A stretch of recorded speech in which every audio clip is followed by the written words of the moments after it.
মসজিদ নববীতে নবীর পাশনে নামাজ আদায় করত। নামাজ আদায় করিয়া আগে আগে দৌড়ায় চলে যেত।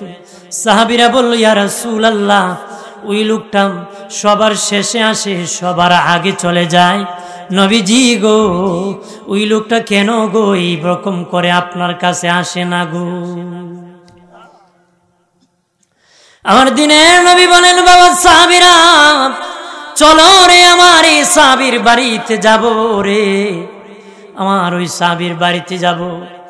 নবীজি সাহাবী লইয়া ওই লোকের বাড়িতে যখন গেলেন, ডাক দিলেন। পর্দার ভিতর থেকে তার বিবি ডেকে বলল, আমার স্বামী বাজারে সবজি বিক্রি করতে আছেন। দয়াল নবীজি সাহাবী লইয়া ওই বাজারের মধ্যে গেলেন, দেখেন সে পাল্লায় মাপ দিচ্ছে, সবজি বেচা কেনা করতেছে। দিনে নবী পিছনে যাইয়া ওই সাহাবীর চোখের মধ্যে এইভাবে ধরছে। নবীরে কেমন ভালোবাসতো, নবী কেমন ভালোবাসত। আমার দিনের নবী এইভাবে তার চোখের মধ্যে ধরছে। কারে কে কখন ধরে, যারে বেশি ভালোবাসে সে তারে চোখে ধরে ককে কথা কনা কনি কয়। তখন আস্তে আস্তে তুমি অমুক। ওই সাহাবী প্রথম বলেছেন, কে ধরেছো, ডিস্টার্ব করিও না, ডিস্টার্ব করিও না, ছেড়ে দাও, আমি মাপতেছি। কিন্তু তার নাকের মধ্যে আমার রহমতের নবীর ঘ্রাণ লেগে গেছে। এমনি তার শরীরের অর্থাৎ বডি ছেড়ে দিয়েছে, অর্থাৎ তার দেহ ছেড়ে দিয়েছে। নবী এইভাবে ধরেছে, আর একটু শক্ত করে ধরতেছি। নবী যত শক্ত করে তার শরীর তত ছেড়ে দেয়। নবী আর একটু ধরে, সে আরো ছেড়ে দেয়। নবী বলেন, বাবা সাহাবী তুমি এইভাবে কেন তোমার শরীর ছেড়ে দিচ্ছ, এইভাবে কেন শরীর ছেড়ে দিচ্ছ? এক সময় নবীজি দুই হাত দিয়ে জড়ায় তারে ধরছে। ওই সাহাবী চোখের পানি ছেড়ে বলে, ইয়া রাসূলুল্লাহ, ওগো দিনের নবী, আমি কেন গো সর্বপ্রথম জানি নাই আপনি আমার শরীরে ধরেছেন। যখন ধরেছেন আমি প্রতিদিন মসজিদ নববীতে আপনার বাসনে নামাজ পড়তে যাই, আমার শরীরে দুর্গন্ধ, আপনার কাছে গেলেনি আপনি কষ্ট পান গো নবী, এই ভয়েতে আপনার দরবারে যাই নাই। ওগো আমার দিনের নবীজি, আমার বড় ইচ্ছা ছিল আপনার দেহ মুবারকে আমার দেহ মুবারকটা লাগাবো, কিন্তু ভয়েতে যাই নাই, আপনি নিয়ে কষ্ট পান। ইচ্ছা করে যখন আপনি নিজেই ধরেছেন, ভাবলাম একটু শরীর ছেড়ে দিলে নবীর দেহটা আমার দেহের সাথে লেগে যাবে, আর আমার নূরের নবীর দেহ যদি আমার দেহের সাথে লেগে যায়, আমি হতভাগার জন্য আল্লাহর জাহান্নাম হারাম হয়ে যাবে। অসংখ্য গণিত দরুদ সালাম শফিনা হাবিবানা নূরানা নবী আহমদ মুস্তফা মোহাম্মদ মুস্তফা সাল্লাল্লাহু আলাইহি ওয়াসাল্লামের প্রতি দরুদ ও সালাম পাঠাচ্ছি এবং পাঠাবো উচ্চ কণ্ঠে চিৎকার করে। আরেকবার বলি আলহামদুলিল্লাহ। হাজিরিন, আমরা হলাম কোন নবীর উম্মত? আখিরি নবীর উম্মত, শেষ নবীর শানে কথা বলার জন্য তারা আমাকে বলেছেন। আমরা হলাম কোন নবীর উম্মত? নবীর দাম কেমন? সব নবীর চেয়ে বেশি। যার উপরে আর কারো শান, যার উপরে কারো শান, তিনি হলেন আমাদের নবী। রসুল হলেন 313 জন, 15 জন, কিন্তু কোন নবীর কালেমায় রাসূল নাই। সুবহানাল্লাহ। আদম হলেন রাসূল, আদমের কালেমার মধ্যে রাসূল নাই। এইভাবে যত রাসূল আল্লাহ বানাইছেন, কোন রাসূলের কালেমার মধ্যে রাসূল নাই, একমাত্র আমাদের নবীর কালেমার মধ্যে রাসূল দিয়েছে লা ইলাহা ইল্লাল্লাহু মুহাম্মাদুর। নবী হলেন মুহাম্মদ, নবী হলেন আল্লাহ হলেন হামিদ প্রশংসাকারী, নবী হলেন মুহাম্মদ প্রশংসিত।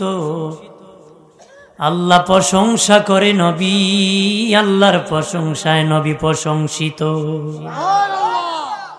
আল্লাহ হলেন হামিদ প্রশংসাকারী, নবী হলেন মুহাম্মদ প্রশংসিত। প্রশংসা করে কে? জোরে খা।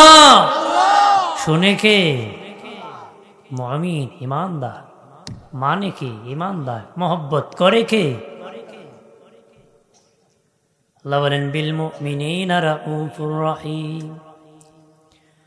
নবী মুমিনের জন্য বড় দয়ালু। আল্লাহ নিজে কোরআনে বলেন নবী মুমিনের জন্য বড় দয়ালু। নবীর দয়ার কারণে আজকে আমাদেরকে অনেক সুযোগ দান করেছেন, যেই সুযোগ অন্য নবীরা পায় নাই। মুসা নবী আল্লাহর কাছে একদিন বললেন, আল্লাহ কিতাব পড়তে পেয়েছি গো, একদল উম্মতের খবর পেয়েছি, যে উম্মতেরা 5 ওয়াক্ত নামাজ পড়লে যাদের জীবনের গুনাহ মাফ হয়ে যাবে গো, ওই উম্মতটা আমি মুসার উম্মত দিয়ে দাও। আল্লাহ কো মুসা রে, ওই উম্মতটা আমার শেষ নবীর উম্মত, তুমি মুসা রে ওই উম্মত দেওয়া যাবে না রে। নবীর শান কত! মুসা নবী আবার বলে, আল্লাহ কিতাব পড়তে পেয়েছি, একদল উম্মতের খবর, যারা তওবা করা মাত্রই জীবনের গুনাহ মাফ হয়ে যাবে গো। ও মালিক, আল্লাহ ওই উম্মতটা আমি মুসার উম্মত দিয়ে দাও। আল্লাহ কো মুসা রে, ইটো আমার আখিরি নবীর উম্মত। আল্লাহ কিতাব পড়তে পেয়েছি, যেই নবীর উম্মত একদিন ইবাদত করলে 1 রাত্র 1000 মাসের বেশি সওয়াব পাবে গো। ওই উম্মতটা আমি মুসার উম্মত দিয়ে দাও। আল্লাহ কো ইটো আমার আখিরি নবীর উম্মত। কারণ এইভাবে 7 বার মুসা নবী উম্মত চাওয়ার জন্য দাবি করেছেন। আল্লাহ কো এটা আমার শেষ নবীর উম্মত। এই জন্য ঈসা নবী জানতো মুসা নবী 7 বার উম্মত দাবি করে কইছে, আল্লাহ আমার ওই নবীর উম্মত বানাও। আল্লাহ কো মুসা প্রথম যদি বলতা ওই নবীর উম্মত হওয়ার জন্য, তাহলে বানাইতাম। যেহেতু উম্মত তোমার উম্মত বানানোর জন্য দোয়া করেছো, আমি আল্লাহ তোমার ওই নবীর উম্মত বানাবো না রে। আর ঈসা নবী জানতেন মুসা নবী উম্মত হেরে গিয়েছেন, এই জন্য ঈসা ডাইরেক্ট বলেছে, আল্লাহ ওই নবীর উম্মত আমারে বানাই দাও। আল্লাহ কবুল করেছে, দয়া করেছে। মারহাবা বলেন না? এখনো কত মানুষ রাস্তায় ঢেন ঢেন ঠেন ঠেন করে ঘুরাইতেছে। কত গনা ঘোরাও। তুমি কি মনে করেছো তোমাকে ঘুমানোর জন্য আল্লাহ বানাইছে? তুমি মনে করেছো তোমাকে খাওয়ার জন্য বানাইছে? তুমি মনে করছো দোকানদারি করতে করতে করতে করতে করতে খাটাই দিব? মানুষ মনে করে চাকরি করে আর কামো আর বমু বসবো। কথা বলেন ঠিক কিনা? এমন ভাবে জিন্দিগি কাটে না। জিন্দিগি আল্লাহর বন্দিগি গুলামি করে নবীর আদর্শ নবীর পথ মত মানিয়া যারা চলবে তারা উম্মত হয়ে যাবে। এইভাবে নয়, মুসলমানই থাকতে হবে। কথা বলেন ঠিক কিনা? মুসলমানের মধ্যে আহলুস সুন্নাহ ওয়াল জামাআহ সহিহ আকীদা গ্রহণ করতে হবে। কথা বলেন ঠিক কিনা? বন্ধুরে আমার খেয়াল করেন, ভালো করেন, নবীর শান মান কত জানেননি? আল্লাহ বলেন ওয়ারাফা'না লাকা যিকরাক, আমি আল্লাহ আপনার শানকে উঁচু করে দিয়েছি। হ্যাঁ, কে করছে? আল্লাহ। কেমন উঁচু করেছি জানেননি গো? আমি আল্লাহ যত জায়গায় আছি আপনাকে তত জায়গায় রেখেছি। ওগো হাবিব, আমি কেমন ভাবে উঁচু করেছি আপনার সম্মান জানেননি? আমি আল্লাহর নাম আছে আজানে, আপনার নাম রাখছি আজানে। আমি আল্লাহর নাম আছে একামতে, আপনার নাম রাখছি একামতে। আমি আল্লাহর কথা, আমি আল্লাহ আছি ফজরের নামাজে, আপনাকে রেখেছি ফজরের নামাজে। আমি আল্লাহ আছি জোহরের নামাজে, আপনাকে রেখেছি জোহরের নামাজে। আমি আল্লাহ আছি আসরের নামাজে, আপনাকে রেখেছি আসরের নামাজে। আমি আল্লাহ আছি মাগরিবের নামাজে, আপনাকে রেখেছি মাগরিবের নামাজে। আমি আল্লাহ আছি ঈদের নামাজে, আপনাকে রেখেছি ঈদের নামাজে। আমি আল্লাহ আছি জানাজার নামাজে, আপনাকে রেখেছি জানাজার নামাজে। আমি আল্লাহর নাম আছে প্রথম আসমানে, আপনার নাম রাখছি প্রথম আসমানে। আমি আল্লাহর নাম আছে দ্বিতীয় আসমানে, আপনার নাম রাখছি দ্বিতীয় আসমানে। আমি আল্লাহর নাম আছে তৃতীয় আসমানে, আপনার নাম রাখছি তৃতীয় আসমানে। আমি আল্লাহর নাম আছে চতুর্থ আসমানে, আপনাকে রেখেছি চতুর্থ আসমানে। আমি আল্লাহ আছি পঞ্চম আসমানে, আপনার নাম রাখছি পঞ্চম আসমানে। আমি আল্লাহ আছি ষষ্ঠ আসমানে, আপনাকে রেখেছি ষষ্ঠ আসমানে। আমি আল্লাহ আছি সপ্তম আসমানে, আপনাকে রেখেছি সপ্তম আসমানে। আমি আল্লাহ আছি আরশে আজিমে, মেরাজে দাওয়াত করে এনেছি আপনাকে আরশে আজিমে।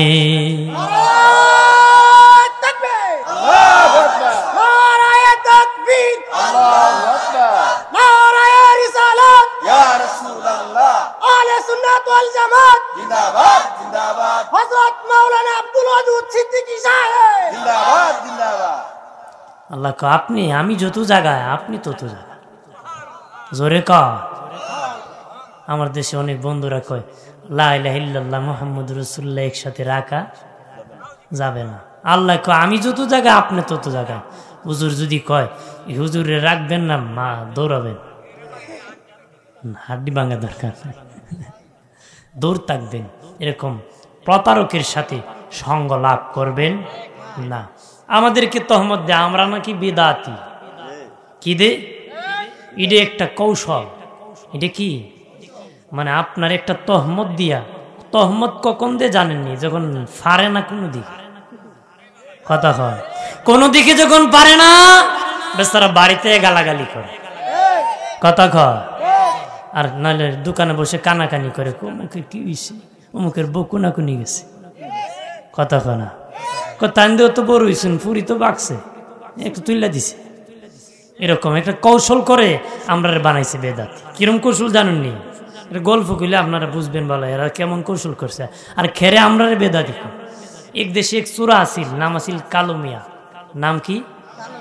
মানসি কি আর কালো মিয়া কয়, মানসি কয় কাল্লা চোরা। নাম কি কয়? এই কাল্লা চোরা একদিন এক বাজারও গেছে, গিয়ে দেখে এক বেটায় বাজার শেষে টাকা গনতেছে, অর্থাৎ ব্যবসা শেষ হয়েছে, ক্যাশ গনতেছে। গিয়ে দাঁড়িয়ে খুব ভাই এইভাবে দিয়ে প্রকাশ্যে টাকা গনতেছেন, যদি কাল্লা চোরা খবর পায় টাকা নিয়ে যাবে। কে কয়? বেচারা কয় কাল্লা চোরা চুরি করলে লুকায়ে করবে, আমার সামনে কেমনে করবে? আমি দেখাইতাম নি কেমনে করে। দেখা বেটার পাশে বৈশা কয় এইভাবে কাল্লা চোরা বসবে, তা টাকা দিয়ে গইনে রাখছে, হে হাতে নিছে। এইভাবে বেটার হাতে টাকা নিবে কাল্লা চোরা, পকেটে ভরে, আর কয় এইভাবে পকেটে ভরবে। এ পকেটে বসছে, ভরে কয় এইভাবে সোজা হয়ে দাঁড়াবে, সোজা দাঁড়িয়েছে। দৌড় মারে, আর কয় এইভাবে দৌড় মারবে। দৌড় মারে কি কয়? এইভাবে খাম করে লিছে। কাম কি সায়রা লিছে।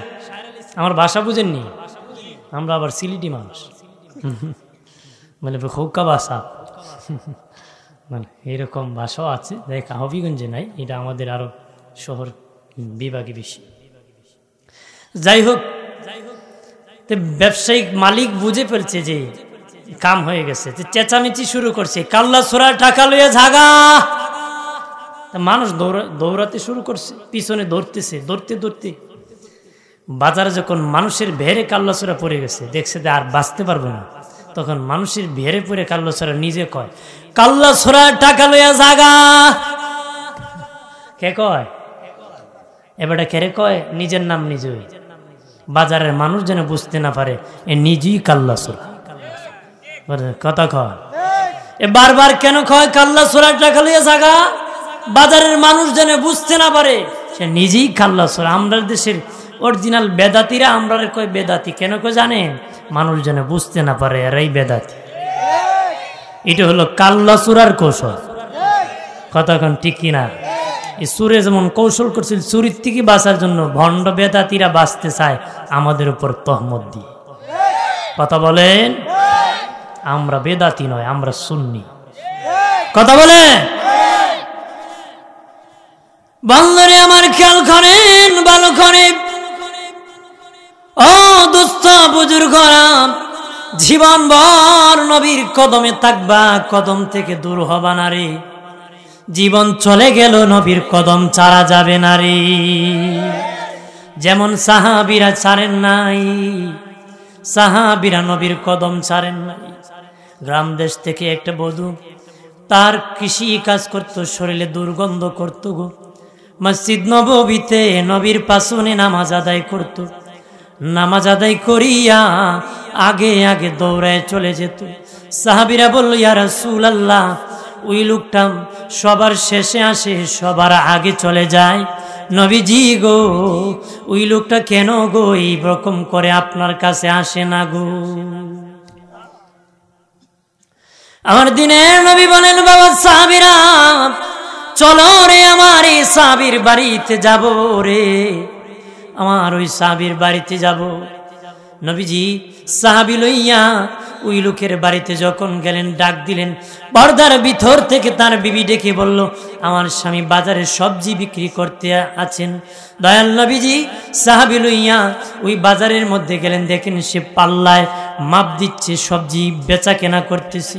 দিনে নবী পিছনে যাইয়া ওই সাহাবীর চোখের মধ্যে এইভাবে ধরছে। নবীরে কেমন ভালোবাসতো, নবী কেমন ভালোবাসতো। আমার দিনের নবী এইভাবে তার চোখের মধ্যে ধরছে।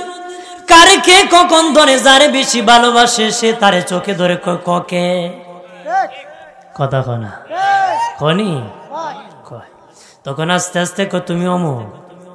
ওই সাহাবী প্রথম বলেছেন, কে ধরেছ, ডিস্টার্ব করিও না, ডিস্টার্ব করিও না, ছেড়ে দাও, আমি মাপতেছি।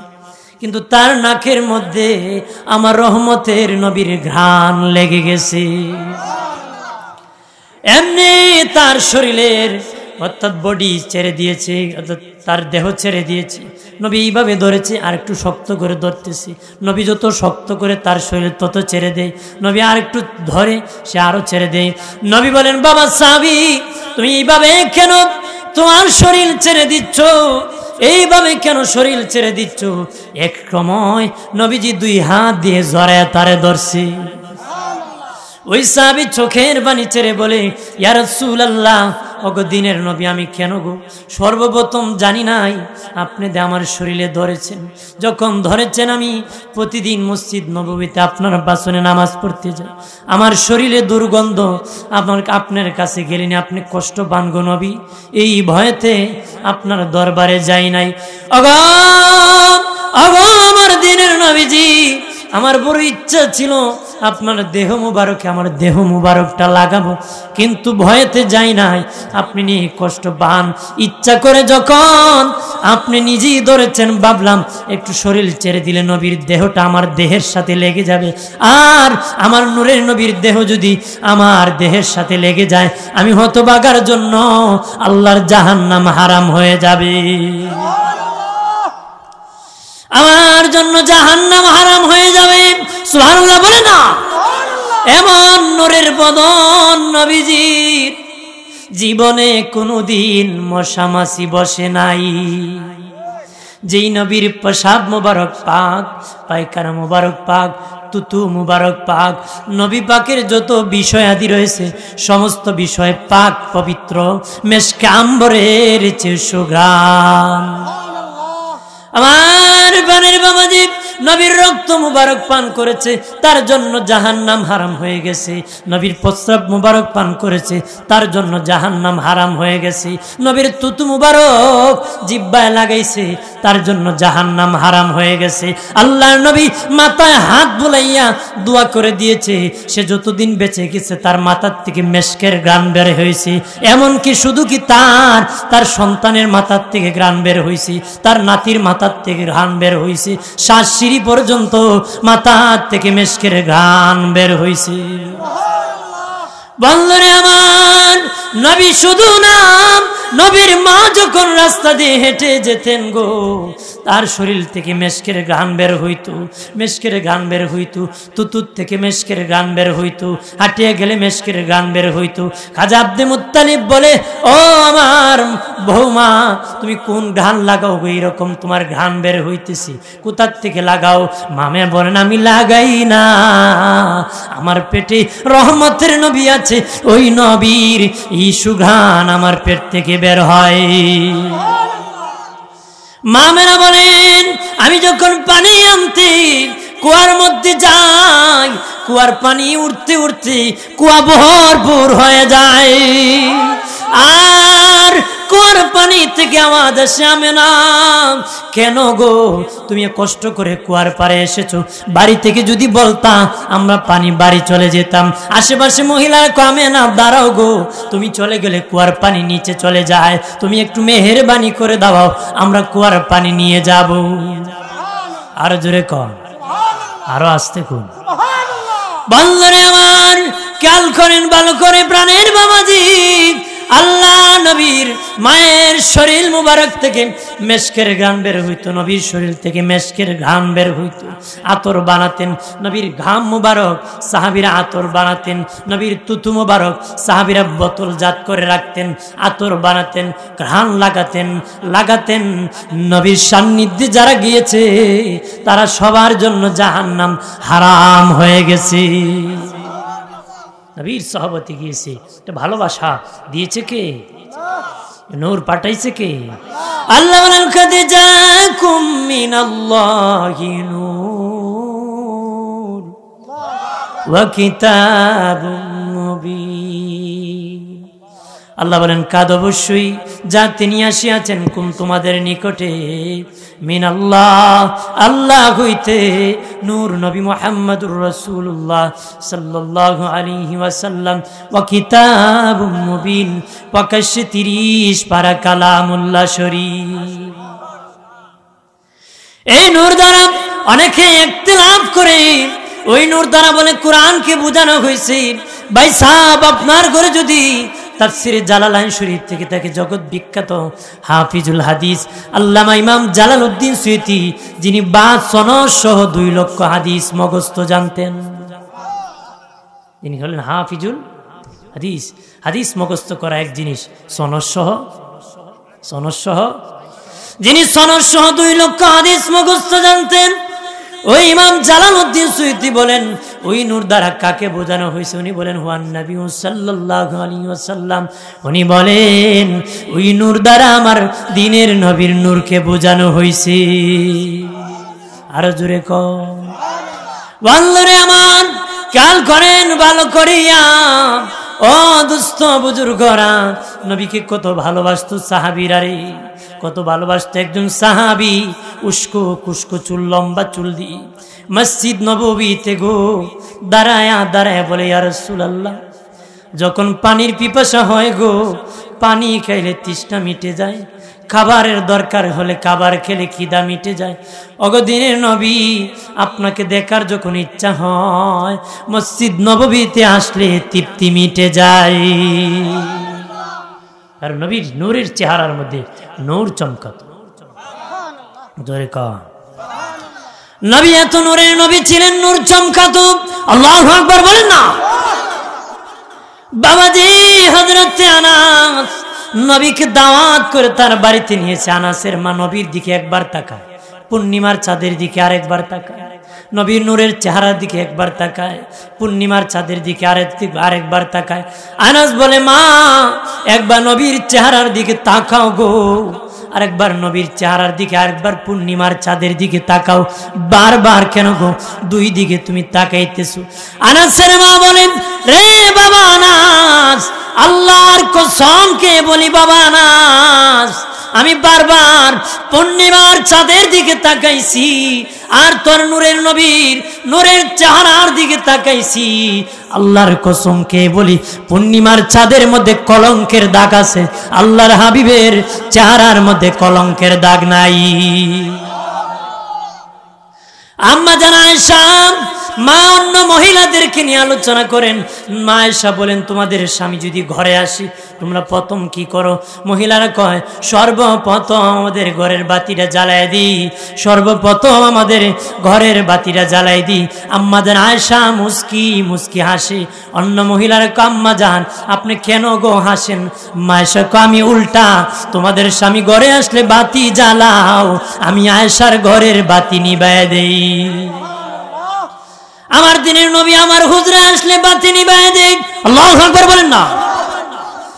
মা আয়েশা বলেন আমার স্বামী আমার ঘরে যখন আসে রে নবীর চেহারা থেকে এমন নূর চমকায়, আমি আয়েশার ঘরটা আলোকিত হয়ে যায়। আয়েশা বলেন, পৃথিবীর একটা সূর্য আছে, পূর্ব দিকে উদিত হয়, পশ্চিম দিকে অস্ত যায়। সকালবেলা পূর্ব দিকে উদিত হয়, বিকালবেলা পশ্চিম দিকে অস্ত হয়। মা আয়েশা বলেন, আমি আয়েশারও একটা সূর্য আছে, এটা আবার এশার নামাজের পরে অন্ধকার রাত্রিতে আমি আয়েশার ঘরে উদিত হয়। এই সূর্য হলো আমার নূরের নবী। আরো জোরে কর। ওই সাহাবী ডেকে বলে, ইয়া রাসূলুল্লাহ, ও দিনের নবী, পানির পিপাসা হলে পানি খাইলে তৃষ্ণা মিটে যায়। সাহাবী হলো হযরত সালমান ফারসি রাদিয়াল্লাহু তাআলা, যিনি বয়স্ক মুরব্বী সাহাবী ছিলেন। খুব বেশি বয়সে উনি ঈমান এনেছিলেন। বাবাজি ওনার মনিবের কাছে বলেছিল, আমাকে আজাদ করে দাও। কালেমা পড়ে মুসলমান হওয়ার পরে মনিব বলেছিল, তোর খেজুর গাছ রোপণ করবে, খেজুর গাছ বড় হবে, খেজুর ধরবে, খেজুর পাকবে, তারপরে তোকে আজাদ করে দিব। সালমান ফারসি নবীর কাছে আসিয়া বলেন, ইয়া রাসূলুল্লাহ, ও দিনের নবীজি, ইচ্ছা ছিল গো নবী, আপনার দরবারে গোলামি করব, কিন্তু আমার মালিক বলে খেজুর গাছ রোপণ করার পরে খেজুর গাছ বড় হবে, খেজুর ধরবে, খেজুর পাকবে, তারপরে নাকি আমাকে আজাদ করে দিবে। নবী কো, চলো ও সালমান ফারসি, চলো, আমি তোমার মালিকের খেজুর গাছ রোপণ করব। সাহাবীদেরকে নিয়ে খেজুর গাছ নবী রোপণ করবেন। বলেছেন, বাবা সাহাবীরা, খেজুর গাছের দিকে তোমরা তাকাও না, রোপণ করতেছেন। খেজুর গাছ রোপণ শেষ, খেজুর গাছ বড় হয়েছে, খেজুর ধরছে, কয়েকটা খেজুর ডালার মধ্যে পাকা শুরু হয়ে গেছে। নবী ডেকে বলেন, সালমান ফারসি, তোর মনিব বলেছিল খেজুর যদি পাকে তোরে আজাদ করে দিব, যায় তোর মনিবকে ক খেজুর বাগানে খেজুর পাকছে। ওই সালমান ফারসি কো, নবী, আমি যদি জান্নাতে কোন তবকা আপনি থাকেন, আমি সালমান ফারসি কোন তবকায় থাকি জানি না। আপনি নবী হয়তো উচ্চ তবকায় থাকবেন, আমি সালমান ফারসি নিচ্চ তবকায় থাকবো। দুনিয়ায় দেখার ইচ্ছা হলে আসিয়া দেখি তৃপ্তি মিটে যায়। দেনের নবী, আর জান্নাতের ভিতরে যদি গো আপনাকে দেখার ইচ্ছা হয় গো, আপনি নবীর নূরের চেহারা আমি দেখতে পারবো না, আমি দেখতে পারবো না। নবী নীরব বসে আছেন। আল্লাহ জানাই দিলেন, মিনান নাবিয়িন সিদ্দিকিন শুহাদা ওয়াস সালিহিন, যারা নবীগণের সঙ্গী হবে তাদের নবীর সাথে জান্নাতে থাকবে। বাজি আল্লাহ জানাই দিলেন, নবীকে তোমরা ভালোবাসো, নবীর সঙ্গী হইছো সালমান ফারসি রে, তুমি নবীর সাথে জান্নাতে থাকবারে। সালমান ফারসি নবীর সাথে জান্নাতে থাকবে। আবু বকর সিদ্দিক ডেকে বলে, ইয়া রাসূলুল্লাহ, দিনের নবী, সালমান ফারসি তো আপনার সাথে জান্নাতে থাকবে গো। আমি হতভাগা ইবনে কুহাফার ছেলে আবু বকর জানি না গো, আপনি নবীর সাথে নি জান্নাতে থাকতে পারবো। আমি আবু বকর জানি না গো নবী, আপনার সাথে নি জান্নাতে থাকতে পারবো। নবী বলেন, বলো কি জন্য, কিভাবে তুমি আমার সাথে জান্নাতে থাকবে? আবু বকর সিদ্দিক বলে, নবী, আমি আবু বকরের কাছে দুইটা জিনিস বড় প্রিয়। ও নবী, ইয়া রাসূলুল্লাহ, আপনি নূরের চেহারার দিকে তাকাটা আমি আবু বকরের কাছে বড় পছন্দ। আমার মেয়ে আয়েশাকে আপনার কাছে বিবাহ দিব, এটা আমি আবু বকরের বড় পছন্দ। খারাপ লাগতেছে নাকি? খারাপ লাগে? কিছুক্ষণ বলবো, এইভাবেই বলবো, খারাপ লাগবে? আমি ধারাবাহিক কিছু কথা বলি, চলে যাবো, কারণ আমি অনেক দূর থেকে আসছি। আগামীকাল জুমাবার আমি আবার এই সিলেট হবিগঞ্জে যেতে হবে, সেই জন্য আমার প্রায় সকাল হয়ে যাবে যেতে যেতে। এই জন্য আমি না আলোচনা, আপনাকে আমি এত দূরে এসেছি, তাই আপনাদেরকে আমি বখিলামি করব না, আলোচনা করব, তবে এত ব্যাপক করব না। ইনশাল্লাহ যতটুকু দরকার ততটুকু করব। তাই আপনার বিরক্ত করবেন নাকি? আপনার উঠাউটি করলে আমার মন ভেঙে যাবে। কেউ উঠলে আমি বুঝি দিয়ে এবার বিরক্ত হয়েছি, মানে অর্থাৎ আর চায় না। যেন আপনার উঠবেন না, আমি যতক্ষণ আছি ইনশাল্লাহ কথা বলবো, আজে বাজে কথা বলবো না, দরকারি কথা বলি আমি সমাপ্তি করব। এটা দুইশো বলেন সাল্লাল্লাহু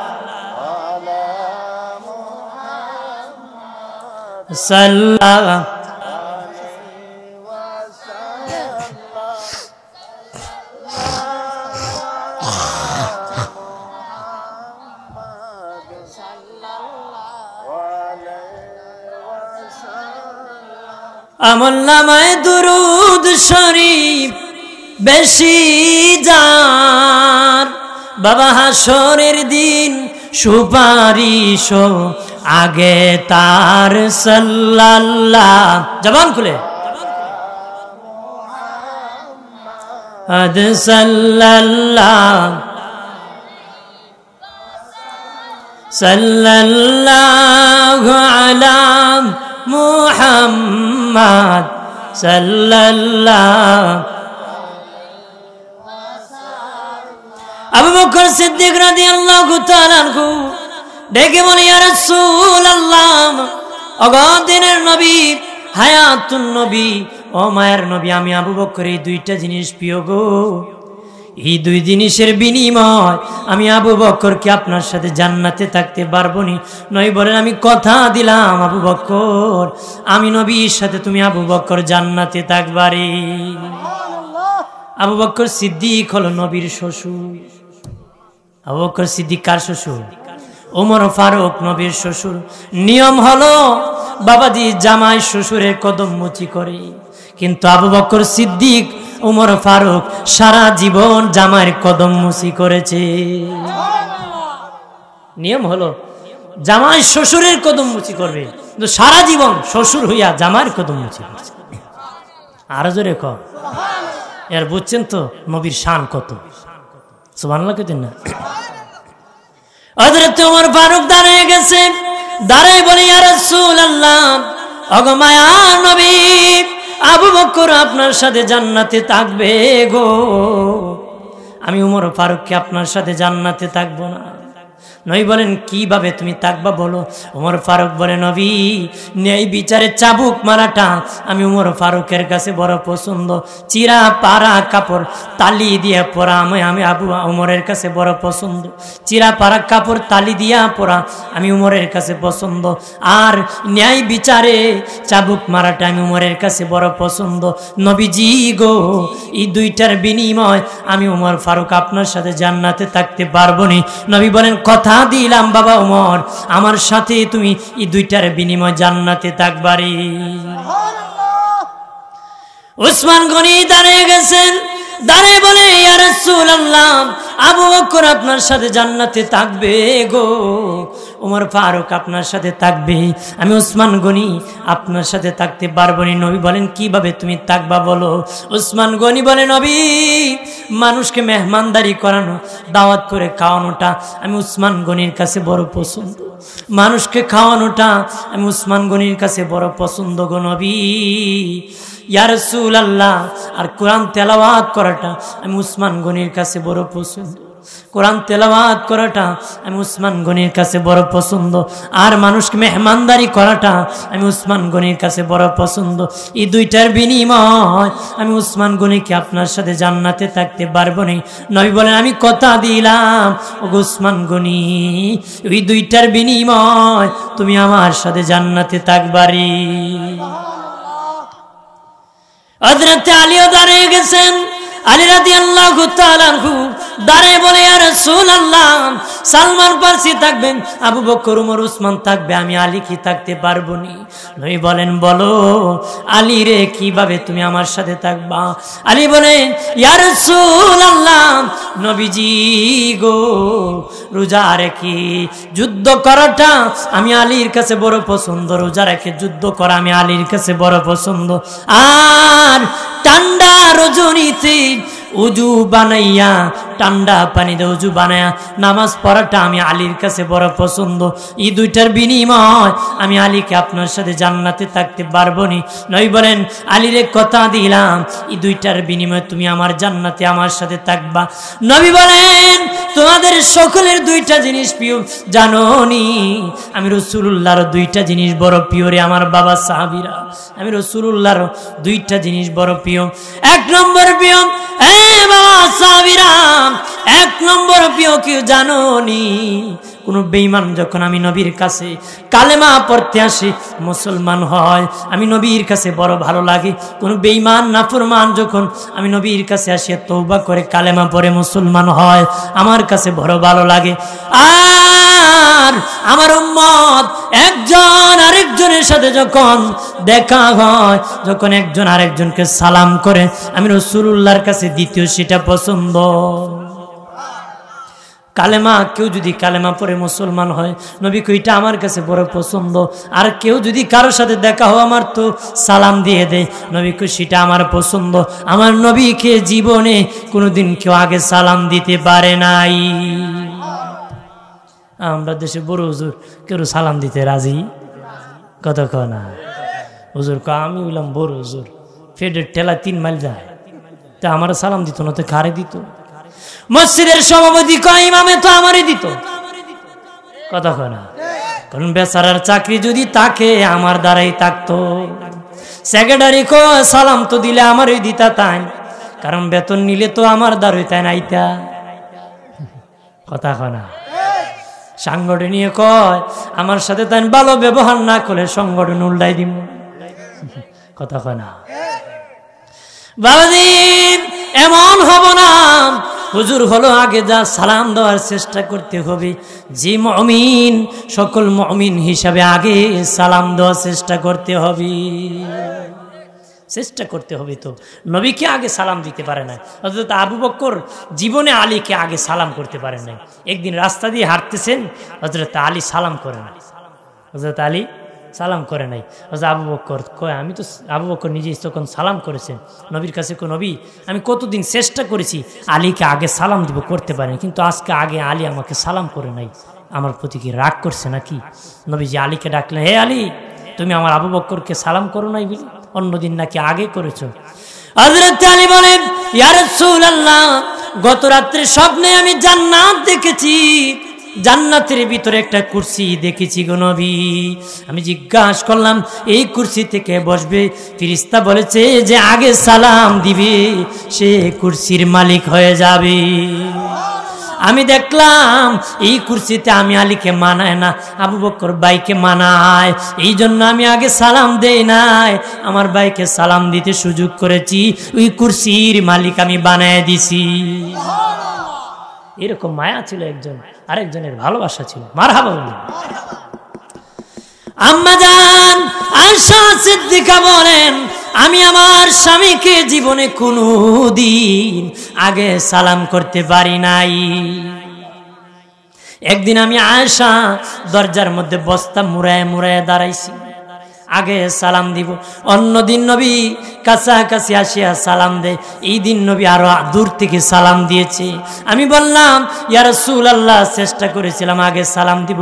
নবী কয়, আয়েশা রে, আমি মসজিদ নববীর থেকে দেখেছি তুমি বস্তার ভিতর মোড়ায় মোড়ায় দাঁড়াইছো, আমি রাসূলুল্লাহকে আগে সালাম দিবে, এই জন্য আমি আগে তোমারে সালাম দিয়ে দিছি।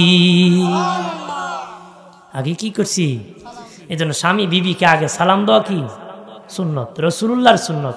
আপনারা দেননি, দেন না, আজকে সালাম দিন, দিলে তো বিপদ পড়বেন। বউ হব মতলব কি তা? বউ কি হইব? আজকে জিজ্ঞা বেগম দিকে কোন আসসালামু আলাইকুম, বউ হব মতলব মনে কুস্তা আছে না, তো সালাম করার কথা। কারণ ধর্মের চর্চা নাই, তো অভ্যাস নাই। আপনার বিবি যদি মেজাজ গরম হয়ে ঘরে বসে থাকে, আপনি যদি বলেন আসসালামু আলাইকুম, তার সাথে সাথে রাগ গুসা সব শেষ হয়ে যায়। আপনি আসেন কাজ করে, সে টাইট হয়ে থাকে, খিলিখিলি হয়, কথা কয় না। বড় বিশাল বড় বেন্ডা বা ভেন্দা লাঠি বানিয়ে রাখছে, বানে কইটা 5-7 বার জিয়ারত করিস, কই এদিক সেদিকগুলো চালান দিন, কথা কয় না। জোরে ক, এরকম লোক আছে না, ফিটায় না ও টেকবা। নবী বলেছেন শেষকালও শান্তি পাইতে বউর কাছে মুড়িদ, মানে বউকে মহব্বত করো শেষ বয়সে যদি শান্তি পেতে চাও। কারণ তুমি প্যারালাইসিস হয়ে ঘরে পড়ে গেলে বেগম সব কইব বহুত দিনে সুযোগ হয়েছে। হ্যাঁ, এক বিড়ি স্বামী নাকি প্যারালাইসিস আছি, কি আছি প্যারালাইসিস, বিড়ি সারাদিন কাজ করিয়া কো আল্লাহ আর ভালো লাগে না, তোমার আর যে লিখে আমারে দেখে না, তোমার আর যে লিখে আমারে দেখে না। বিড়ি রাত ঘুমাই গেছে, বিড়ি ঘরে একটা বলদ দামা আসিল, তো এইটি কি করছে, ঘরে একটা পাতিল আসিল, কি করছে, ওই পাতিল মানে মাথার মধ্যে ঢুকাই দিয়া ঘরের রশি ছিঁড়ে তার খাটের কাছে গিয়ে ভা করে ডাক মারছে। বিড়ি ছায়া দেখে বিরাট বড় এক জন্তু দাঁড়িয়ে আছে, মনে মনে করে দিনতে দোয়া করছিলাম, মনে কবুল হয়েছি। ডাক দেখো আর যাইন, রুগী কিন্তু আমি না, ওই যে বিছনা শুয়ে এটি রুগী, আগে কি কইছিল আর যাইল দেখে না, এখন কি কয় আমি না, ওই তো শুয়ে আছে সেটা নিয়ে যা। এই জন্য মানুষ যখন অসুস্থ হয়ে যায় তার মূল্য থাকে না, এই জন্য মূল্য থাকতে মূল্য দেওয়া শিখো। কথা বলেন ঠিক কিনা? বিবি সাহেব যারা আছেন স্বামীকে কদর করো, লাভ হবে। দুইজনে ভালোবাসা বাড়ান, জান্নাতে একসাথে থাকবে। আরো জোরে কর। বন্ধুরে আমার খেয়াল করেন ভালো করে, এই জন্য আজকের থেকে সালাম দিবেন, বিবি সাহেবকে সালাম দিবেন। যদি সালাম দিতে পারেন আমার নবীর একটা সুন্নত আদায় হয়ে যাবে। বাবাজি বন্ধুরা রে, নবী কো আমার কাছে দুইটা জিনিস প্রিয়। আল্লাহ জিবরিল পাঠায় কো নবী আপনার সাহাবীদেরও দুইটা প্রিয়, আপনারও দুইটা প্রিয় গো। ওগো নবীজি আমি আল্লাহর কাছে দুইটা জিনিস বড় প্রিয়। আরো জোরে কও আমার আল্লাহ ডেকে বলে ওগো হাবিব আমি আল্লাহর কাছে দুইটা জিনিস প্রিয় গো। কি দুইটা প্রিয় জানেননি? আমার বান্দা যখন সেজদায় পড়ে, আমাকে সেজদা দিয়ে মাথা লাগায় যখন সেজদা করে নামাজ পড়ে, তখন আমি আল্লাহর কাছে বড় ভালো লাগে। আমার বান্দা যখন বিনায়া বিনায়া চোখের পানি ছেড়ে ছেড়ে কান্দে, 2 নম্বর আমি প্রভুর কাছে বড় ভালো লাগে। আমি আল্লাহর কাছে এই দুইটা জিনিস বড় প্রিয়।